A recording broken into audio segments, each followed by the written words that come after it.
Hi y'all, it's Jackie Hill with Florida Real Estate TV and Keller Williams Peace River Partners. And you know me, if I'm not helping buyers and sellers with their dream home, you're gonna find me at Fishin Frank's. Today is special. I have an interview with Frank Hamama, the owner, and he and the guys are gonna discuss the opening of Redfish and Snook. It gets really fun and I hope you enjoy it as much as I did. Also, don't forget to like and follow us on YouTube. We will be giving away that Reaper rod. We're waiting for Austin to finish it up and I'll give you a sneak preview of what we're gonna be giving out. So I'll see you soon and enjoy. We've been discussing possibly snook and redfish. As we understand it, they should open on September 1st.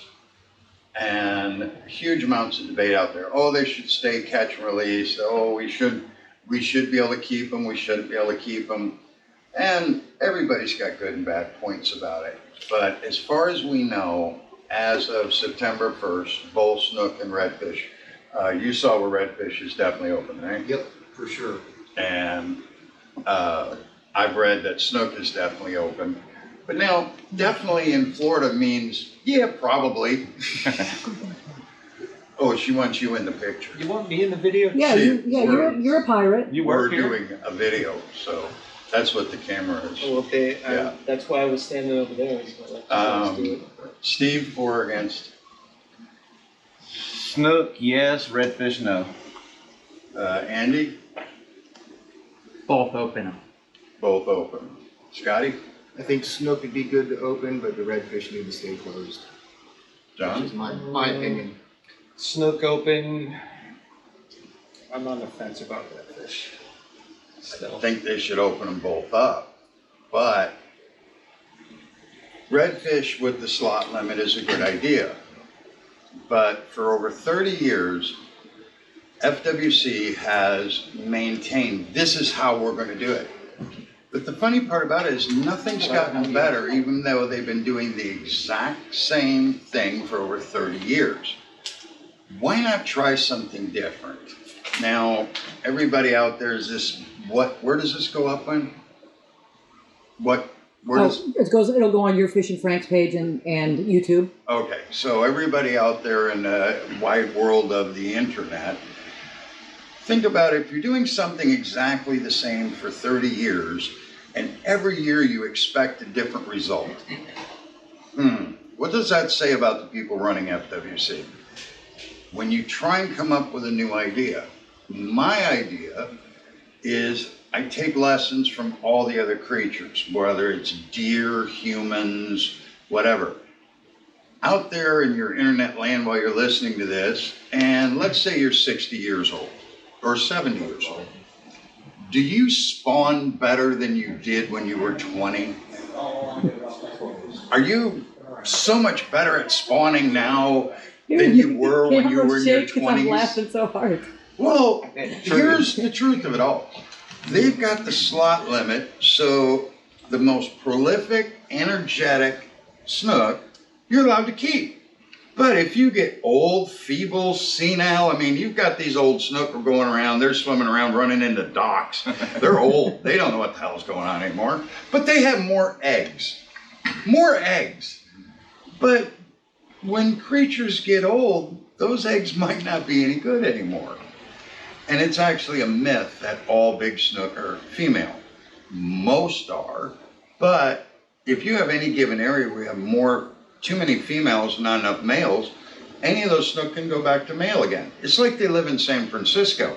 They're male this time, they're female that time. They just, I want to be this today. You know, they identify as whatever they are. I'm surprised the snook don't identify as, I'm a lobster today.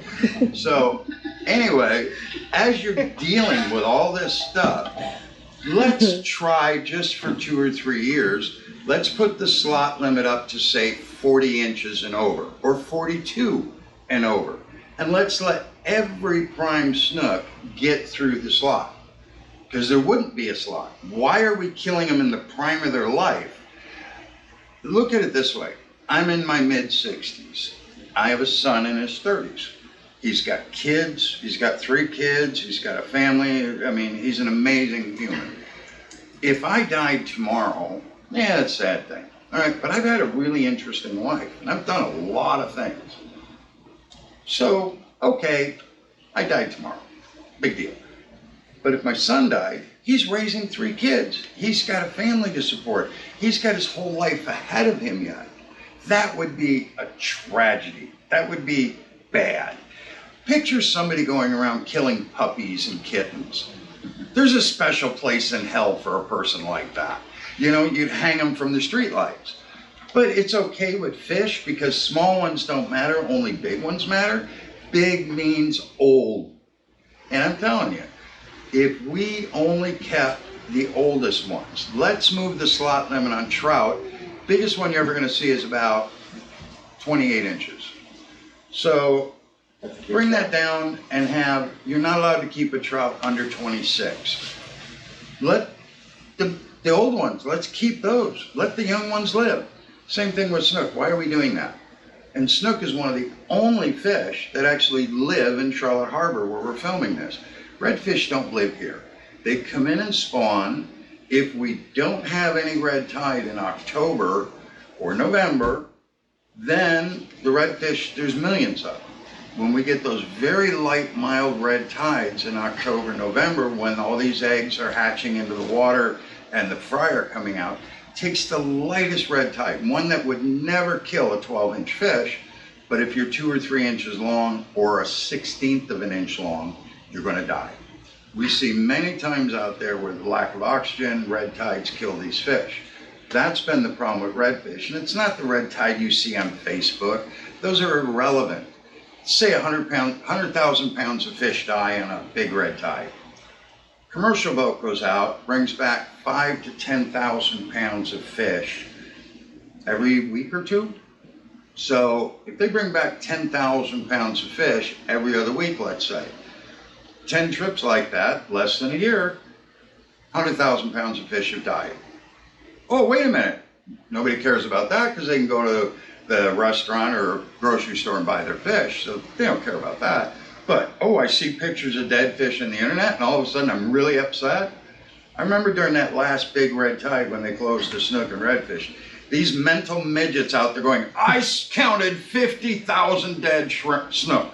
50,000 dead snook. I say, so you sat there and went 1, 2, 3, 4, 5, 6, 7, up to 50,000? Really? You lying bunch of idiots. Anything to make yourself seem cool on the internet. That's what it's all about. But should they open snook and redfish? I think so. But let's change it around a little bit. Let's try something new. And if it doesn't work, we can put it back to the way it was.